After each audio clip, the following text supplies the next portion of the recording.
Puji Tuhan. Halo teman-teman pemuda Paulus. Haleluya. Terima kasih kepada Tuhan dan juga kepada pengurus untuk kesempatan yang diberikan melayani firman Tuhan pada malam hari ini.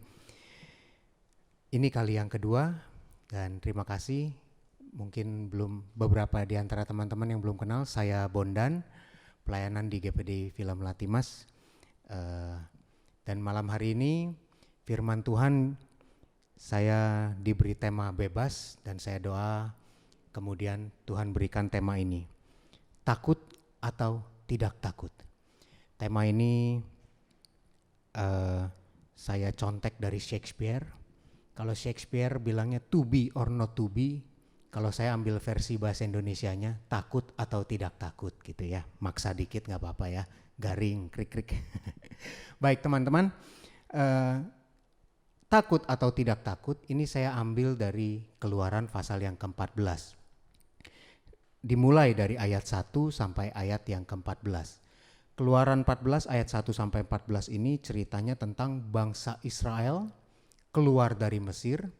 Setelah bangsa Israel keluar dari Mesir, rupa-rupanya belum selesai di situ. Belum bebas bangsa Israel. Allah mengeraskan hati Firaun sehingga Firaun menyesali keputusannya untuk membebaskan bangsa Israel. Kalau di ayat yang ke-5 dikatakan di situ, ketika diberitahukan kepada Raja Mesir bahwa bangsa itu telah lari, maka berubahlah hati Firaun dan pegawai-pegawainya terhadap bangsa itu dan berkatalah mereka, apakah yang telah kita perbuat ini bahwa kita membiarkan orang Israel pergi dari perbudakan kita? Setelah bangsa Israel keluar, Firaun berubah pikiran. Apa yang sudah kita perbuat? Kenapa kita membiarkan mereka pergi? Kejar gitu kan. Nah kemudian ia mengejar bangsa Israel dan kemudian minta tolong next slide. Di ayat yang ke-13, Keluaran 14 ayat 13 saya sudah siapkan. Tetapi berkatalah Musa kepada bangsa itu, janganlah takut, berdirilah tetap dan lihatlah keselamatan dari Tuhan yang akan diberikannya hari ini kepadamu. Sebab orang Mesir yang kamu lihat hari ini tidak akan kamu lihat lagi untuk selama-lamanya. Setelah Firaun memutuskan untuk mengejar bangsa Israel menjadi takut. Dan akhirnya di ayat yang ke-13 Musa katakan, janganlah takut. Apa yang membuat bangsa Israel takut? Nah, ini kita perlu flashback ke ayat yang ke-6. Keluaran 14 ayat yang ke-6. Kemudian ia memasang keretanya dan membawa rakyatnya serta. Yang pertama yang membuat bangsa Israel takut adalah Firaun setelah menyesal dia memutuskan untuk mengejar bangsa Israel. Ia memerintahkan anak buahnya gitu ya, prajurit-prajuritnya untuk memasang keretanya dan membawa rakyatnya serta. Jadi apa yang membuat bangsa Israel takut? Yang pertama adalah rakyat Mesir mau mengejar mereka. Kenapa mendengar kata rakyat Mesir, orang Israel takut? Di sini ada satu kenyataan yang perlu kita ingat bahwa bangsa Israel ini ratusan tahun dijajah oleh orang Mesir. Jadi image yang tertanam di dalam bangsa Israel adalah rakyat Mesir, orang Mesir adalah bangsa superior. Mereka adalah orang-orang unggulan. Mereka bangsa yang lebih tinggi daripada bangsa Israel. Image itu tertanam.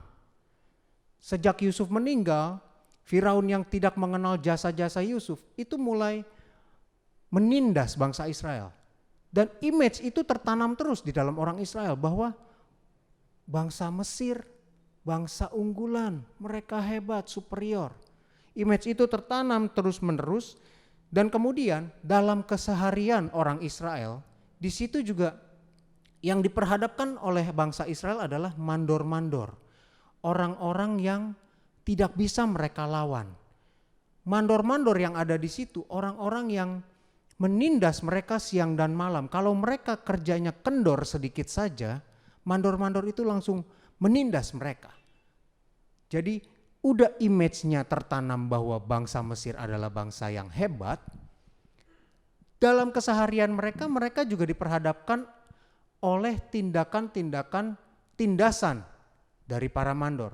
Sehingga ini membuat mental mereka turun serendah-rendahnya. Jadi ketika mereka mendengar bahwa, wah, Firaun mau mengejar kita dengan rakyatnya, image yang tertanam di situ adalah bahaya ini. Kita akan celaka di sini.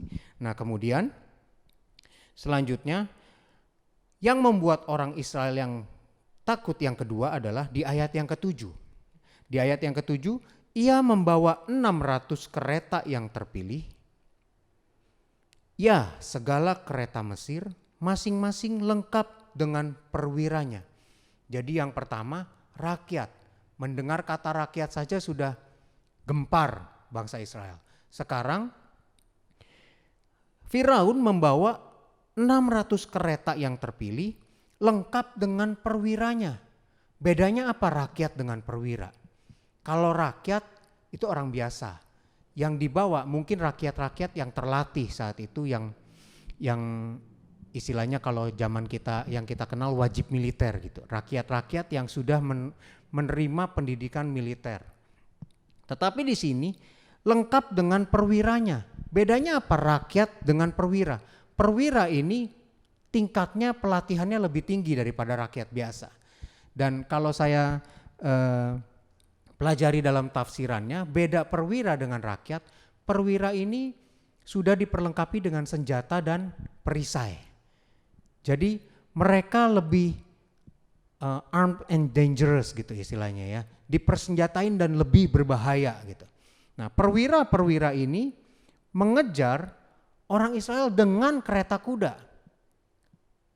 Fakta kedua ini lebih membuat gempar lagi.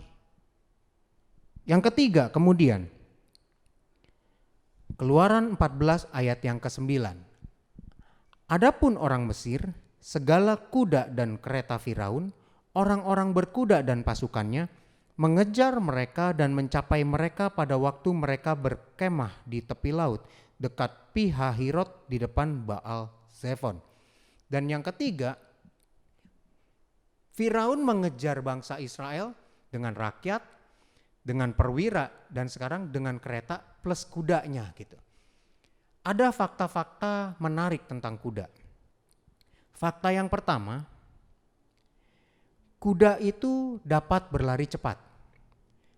Karena kuda ini didesain oleh penciptanya, ya Tuhan ya. Tulang selangkangannya ini memungkinkan kuda untuk melangkah lebar gitu. Jadi 4 kakinya selangkangannya bisa stretch jauh. Jadi jarak langkahnya lebar. Nah, karena jarak langkahnya lebar, kuda ini dapat mengejar atau berlari lebih cepat daripada manusia. Itu one on one gitu ya. Nah, sekarang kasusnya bangsa Israel dari anak-anak sampai orang tua dikejar oleh pasukan berkuda. Wah, tambah cemas di situ ya. Kemudian fakta kedua, tubuh kuda penuh dengan otot yang kuat. Jadi jangankan berperang melawan perwira, mereka berhadapan dengan kuda saja sudah berbahaya, bisa terinjak-injak karena ototnya kuat. Kesenggol aja udah jatuh gitu kan. Nah, kemudian fakta yang terakhir, berat tubuh kuda sekitar 453 kilo.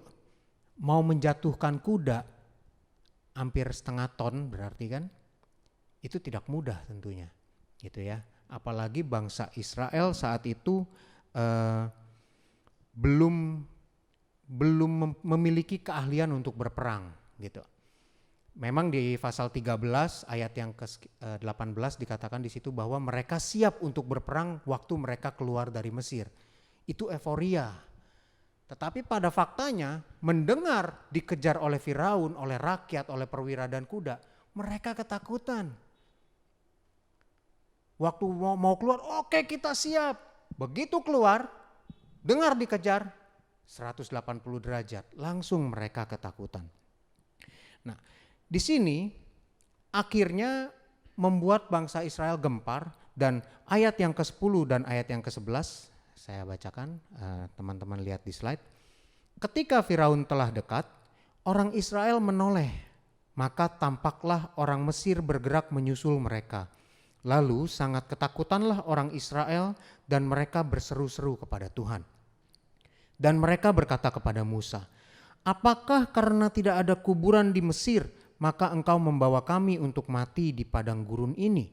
Apakah yang kamu perbuat ini terhadap kami dengan membawa kami keluar dari Mesir?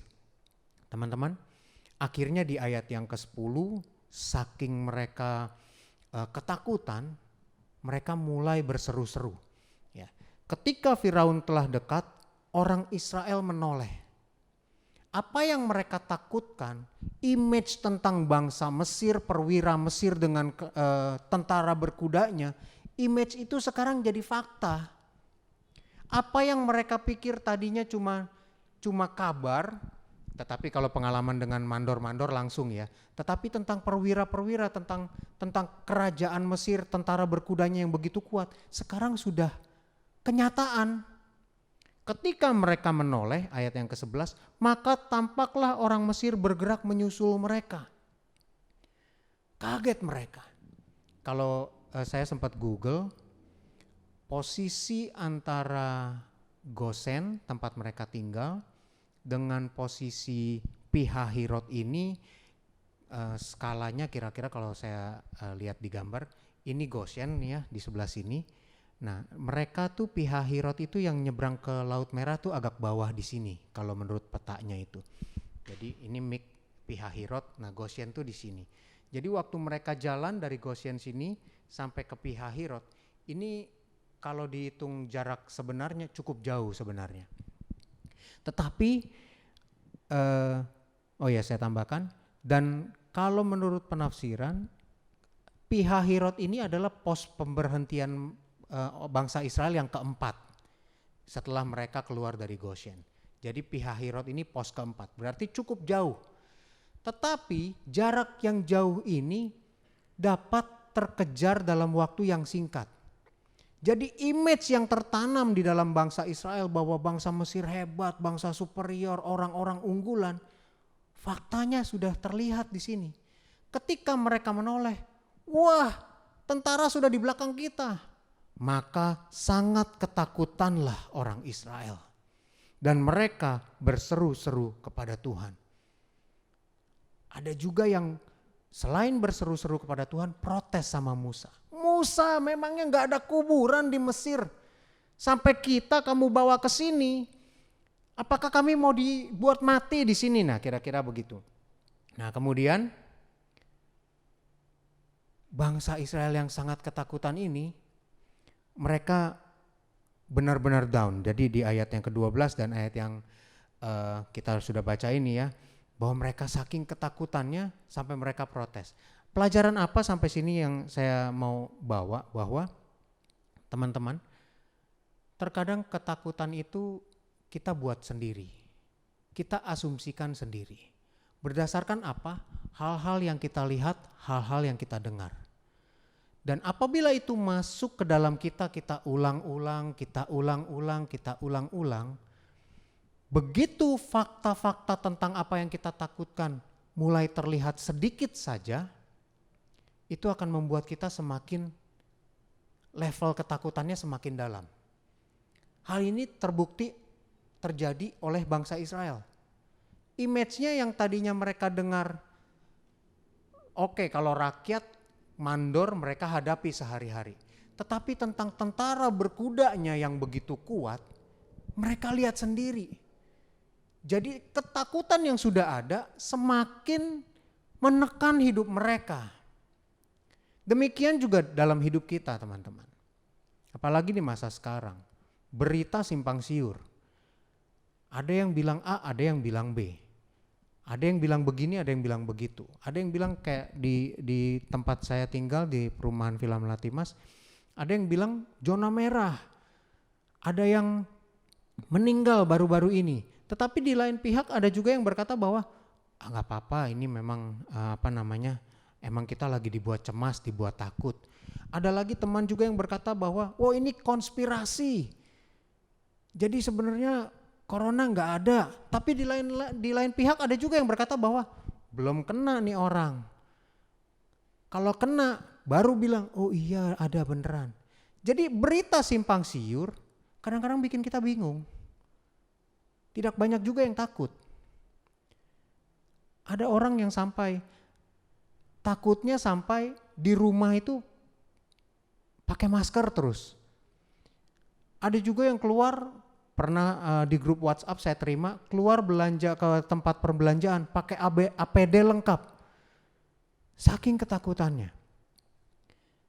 Dan itu kalau kita pikirkan terus-menerus menekan hidup kita. Makanya kalau teman-teman pernah dengar ada orang yang levelnya tadinya hanya sekedar takut, lalu jadi paranoid.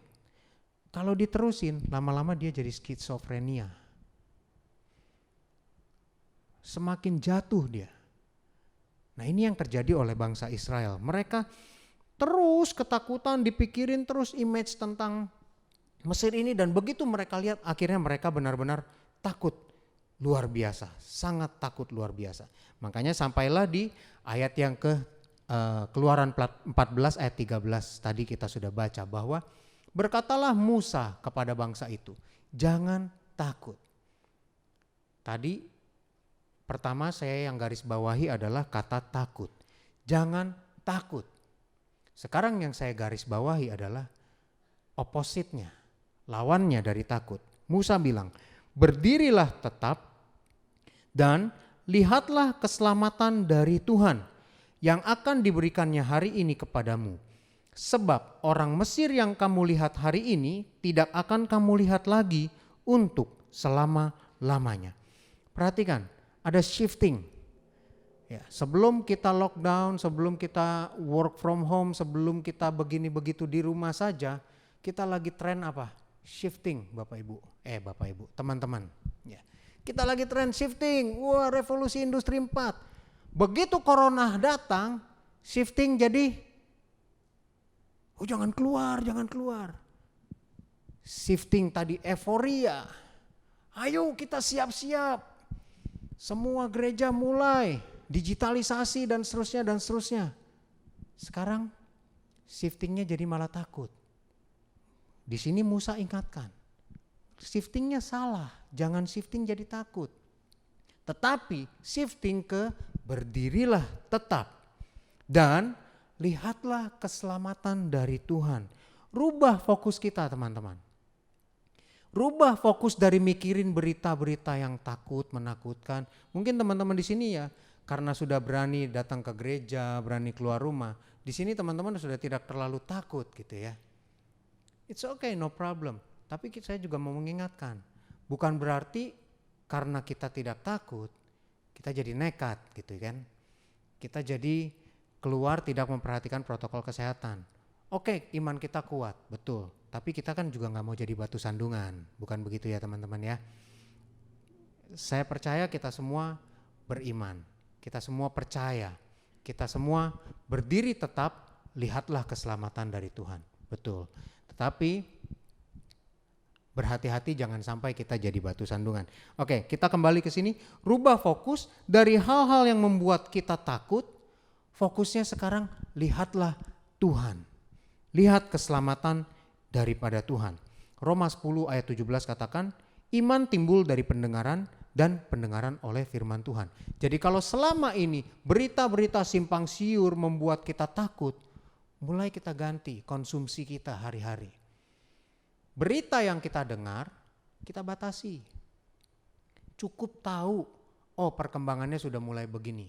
Sudah mulai uji coba vaksin. Sudah mulai A, B, C, D. Oke. Terus yang kita konsumsi sehari-hari lebih banyak apa sekarang? Makanan bergizi, yaitu firman Allah. Iman timbul dari pendengaran. Tanamkan pendengaran akan firman Tuhan hari-hari kepada kita. Sediakan waktu lebih banyak untuk baca firman Tuhan. Kalau sehari 1 pasal, tambah jadi 2 pasal. Berdoa maksimal 15 menit, tambah jadi 30 menit. Mulai shifting. Lihatlah Tuhan. Kemudian, dari iman yang timbul, pendengaran oleh firman Kristus itu, iman timbul, tentunya percaya bertambah. Iman adalah kata benda, sesuatu yang dimiliki. Cara memilikinya dengan kata kerja, yaitu apa? Percaya.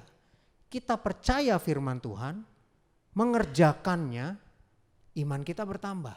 Dan di Mazmur pasal 37 ayat 5, karena kita percaya, serahkanlah hidupmu kepada Tuhan. Mazmur 37 ayat 5 katakan. Dan percayalah kepadanya, dan ia akan bertindak. Jadi kalau kita mulai shifting, mulai mengkonsumsi firman Tuhan hari-hari, percaya sama firman Tuhan, pegang firman Tuhan, berdiri tetap di atas kebenaran firman Tuhan, percaya, iman timbul, disitulah Tuhan akan bertindak. Bertindak atas apa? Apa yang kita hadapi? Bangsa Israel menghadapi Firaun dan tentaranya. Musa bilang, jangan takut, berdiri tegap, lihat keselamatan dari Allah. Demikian juga kita. Apa yang kita hadapi? Masalah apa yang kita hadapi? Karena begini situasi ekonomi sulit, saya mulai gajinya dipotong. Atau mungkin ada teman-teman yang berhadapan dengan ancaman pengurangan karyawan. Lihat keselamatan dari Tuhan. Di balik semuanya ada Tuhan yang akan bertindak. Dan terbukti kita baca di dalam Keluaran 14 ayat yang ke-14. Setelah Musa katakan, orang Mesir yang kamu lihat hari ini tidak akan kamu lihat lagi selama-lamanya. Musa katakan, Tuhan akan berperang untuk kamu. Dan kamu akan diam saja. Ketika kita beriman, percaya, Tuhan bertindak. Dia yang akan berperang untuk kamu. Amin. Dia berperang untuk kita. Apa yang kita hadapi? Masalah penjualan mulai sulit. Apa yang kita hadapi? Tuhan akan berperang untuk kita. Perangnya bagaimana? Ini belum saya lihat. Yang saya lihat sekarang malah ancaman ekonomi makin begini, makin begitu. Berita-berita. Kembali yang kita lihat berita-berita. Ya makanya kita jadi gak bisa lihat Tuhan bertindak. Shifting. Lihatnya sekarang firman Tuhan. Berdiri tetap pegang firman Tuhan. Maka dia akan bertindak dan berperang untuk kamu. Dan kepada bangsa Israel Tuhan buktikan. Kalau kita baca mulai ayat yang ke-15, di situ Tuhan bekerja. Tuhan menahan Firaun dan tentaranya, lalu bangsa Israel diseberangkan Laut Merah. Lalu ketika Firaun mengejar, mereka semua tenggelamkan di Laut Merah. Tuhan bekerja. Demikian juga kita. Dalam kasus saya, dalam kasus teman-teman, Tuhan bekerjanya bagaimana? Belajar praktek. Belajar praktek iman. Supaya Tuhan bisa bertindak. Praktek iman itu bagaimana, teman-teman? Ya kan? Pertanyaannya kan begitu. Praktek iman bagaimana?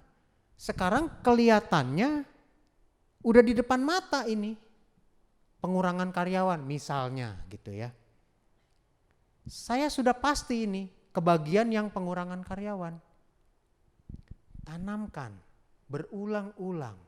Sama seperti bangsa Israel waktu takut terhadap bangsa Mesir karena mereka ditanamkan berulang-ulang yang mengerikan tentang bangsa Mesir. Kita tanamkan juga berulang-ulang dalam hidup kita. Berulang-ulang firman Tuhan. Tuhan akan bertindak, aku akan diam saja. Bukan berarti terus abis itu teman-teman semedi di rumah gitu ya. Diem, ntar kalau dipanggil, bondan, diem. Yang ada dicap kurang ajar sama orang tua ya kan. Dipanggil gak jawab. Ya, sudah berusaha melucu tetap garing. Nasib ya. Pengertian diam saja adalah tenang, teman-teman. Diam saja di sini bukan berarti ketika Tuhan berperang kita diam dalam keadaan diam yang cemas. Diam saja di sini maksudnya diam tapi tenang. Karena benar-benar merasa meyakini Tuhan itu bekerja. Inilah praktek imannya. Jadi selama kita masih melihat wah pengurangan karyawan, itu namanya diam yang cemas. Toh kita nggak bisa apa-apa. Kalau memang jatahnya pengurangan karyawan itu kena di kita nggak bisa apa-apa kan. Diam tapi cemas, sama kayak orang dipanggil volunteer untuk sirkus yang lempar pisau, teman-teman tahu? Ya, ayo penonton siapa yang mau volunteer ke depan? Kemudian diikat di targetnya, teman-teman pernah tahu ini? Ya, kemudian diikat. Kemudian performannya lempar pisau gitu. Kita diam nggak? Diam. Tapi cemas nggak? Cemas. Apakah itu iman? Bukan. Yang namanya iman, diam tapi tenang, percaya, tahu bahwa kita di tangan yang tepat. Gitu. Itu iman. Bagaimana iman kuat? Nah kembali, tanamkan berulang-ulang. Kita akan diam saja. Tuhan akan berperang. Tuhan tolong, doa sama Tuhan. Tuhan ini kasus di kantor ada begini-begini. Kita curhat saja sama dia. Curhat sama teman bisa, kenapa sama Tuhan kita gak bisa curhat? Doa, Tuhan sampaikan segala apa yang menjadi keluh kesah kita. Sampaikan. Tapi bukan cuma mengeluh tanpa melakukan apa-apa, ya. Tetap tanamkan firman Tuhan, yakinkan terus-menerus. Ini perlu dipraktekkan, teman-teman, ya. Jadi perlu kita lakukan. Mungkin bagi teman-teman yang hadir di sini udah nggak takut sama coronanya gitu ya, nggak takut sama COVID-nya, tetapi takut dampak ke belakangnya. Sama, tanamkan berulang-ulang. Nah, kesimpulan firman Tuhan pada malam hari ini. Yang pertama, takut atau tidak takut adalah pilihan, teman-teman. Ya. Ini pilihan kita. Kita mau takut, ya itu hak kita. Kita mau tidak takut, itu juga hak kita. Kalau kita memilih untuk tidak takut, tentunya ada hal yang mengikuti. Apa itu? Tindakan kita. Percaya bahwa Tuhan tolong. Di situ kita bisa tenang, kita nyaman. Tetapi kalau kita memilih untuk takut, ya ada hal juga yang mengikuti. Apa itu? Tidak tenang, tidak nyaman. Hidup kita akan terus nggak ada damai sejahteranya begitu. Padahal Yohanes 14 ayat 27 di sini Tuhan Yesus katakan, damai sejahtera ku tinggalkan bagimu, damai sejahteraku kuberikan kepadamu. Dan apa yang kuberikan tidak seperti yang diberikan oleh dunia kepadamu. Janganlah gelisah dan gentar hatimu. Tuhan Yesus sendiri bilang, damai sejahteranya sudah ditinggalkan buat kita. Bukan cuma ditinggalkan, diberikan buat kita. Ya. Dan Tuhan Yesus katakan, makanya karena ada damai sejahteraku, kata Tuhan, janganlah gelisah dan gentar hatimu. Tuhan sudah beri. Sekarang masalahnya kita terima enggak? Takut atau tidak takut, pilihan kita. Kita mau menerima damai sejahtera yang ditinggalkan Tuhan, yang diberikan Tuhan atau tidak, itu juga pilihan kita. Kalau kita mau damai sejahtera, pilih tidak takut, pilih percaya, pilih beriman. Yang berikutnya, bagaimana supaya kita bisa beriman? Yang kedua, rubah fokusnya. Kalau hari-hari kita memperhatikan, kita mengkonsumsi hal-hal yang menakutkan, shifting dari hal-hal yang membuat cemas, menakutkan, jadikan ini sebagai kekuatan buat kita, yaitu menanamkan firman Allah. Iman timbul dari pendengaran, pendengaran akan firman Kristus. Baca firman Tuhan, kita perkatakan, biar telinga kita sendiri dengar. Kuatkan hidup kita, tanamkan terus-menerus, rubah fokus. Nah, setelah rubah fokus, firman Tuhan yang katakan, iman timbul dari pendengaran, pendengaran akan firman Tuhan. Kalau firman Tuhan sudah bilang ini pasti tidak salah. Ini pasti terjadi. Tentunya iman kita pasti timbul. Sekarang setelah iman timbul, apa yang mau kita kerjakan? Percaya. Iman timbul dari percaya. Ini dua hal yang saling mengikat. Iman timbul tapi kita tidak percaya, kita tidak mengerjakan. Makanya ada ayat lain yang berkata, kalau orang tidak mengerjakan firman Tuhan, tidak melakukan firman Tuhan, seperti orang yang ngaca tapi gak tahu tampangnya seperti apa. Rupa mukanya seperti apa. Nah ini, iman dan percaya, kata benda dan kata kerja yang saling mengikat. Dia dikerjakan, dia tambah kuat. Tapi dia tidak dikerjakan, punya juga percuma gitu. Iman dan percaya ini menarik memang. Dan gimana kita bisa mengalaminya? Praktek. Ya. Jadi firman Tuhan pada malam hari ini saya simpulkan dalam 3 ini bahwa kita bisa memilih takut atau tidak takut. Supaya kita tidak takut, kalau kita memilih untuk tidak takut, rubah fokus, lihat Tuhan, dan percaya setelah iman kita timbul. Ya, kira-kira begitu. Dan sebagai penutup, saya mau katakan bahwa setelah kita memutuskan untuk tidak takut, teman-teman, tentunya di luar sana masih ada juga kan rekan-rekan kita yang masih takut. Ya, tentunya kita juga nggak mau dong jadi orang yang pasif gitu ya. Sama seperti bangsa Israel punya Musa. Dan sekarang di lingkungan kita sesama saudara, teman-teman yang masih belum memiliki iman yang kuat, mereka butuh Musa-Musa. Nah sekarang mari kita menjadi Musa-Musa buat mereka. Mari kita hubungi, kita WhatsApp, kita say hello, telepon, Zoom, kita lakukan, kuatkan iman mereka, saling mendoakan. Jadilah bangsa Israel yang saling menguatkan. Belajar dari pengalaman, kembali belajar dari pengalaman bangsa Israel saat itu. Supaya kita tidak semakin terpuruk dalam ketakutan. Jangan pikirin, wah gak ada kuburan di Mesir, kita pasti mati, dikejar-kejar oleh Firaun dan seterusnya dan seterusnya. Tapi mulai kita saling menguatkan. Ayo bro, ayo sis, firman Tuhan bilang begini. Ayo kita doa, ayo saya mau berdoa buat kamu. Ayo kita saling menguatkan. Kembali, beriman bukan berarti nekat. Ya. Demikian firman Tuhan, saya tidak panjangkan. Mari sama-sama kita berdiri, kita mau berdoa. Haleluya, haleluya, haleluya. Tuhan Yesus, terima kasih Tuhan. Engkau Allah yang hidup, Allah yang luar biasa. Terima kasih kalau pada malam hari ini Tuhan, kembali Engkau menyatakan bahwa kami umat-umat-Mu tidak perlu takut. Jangan takut karena ada Engkau. Karena ada firman-Mu. Firman-Mu yang kuat. Firman-Mu yang sanggup membangkitkan iman kami. Dan kami mau percaya kepada firman-Mu Tuhan. Kami mau hidup dengan melihat kepada keselamatan yang daripadamu. Melihat firman-Mu Tuhan. Percaya kepadamu, percaya kepada janji-janji-Mu. Dan kami mau hidup Tuhan sesuai dengan apa yang Kau perintahkan pada malam hari ini. Tuhan tolong kami semua, berkati kami semua.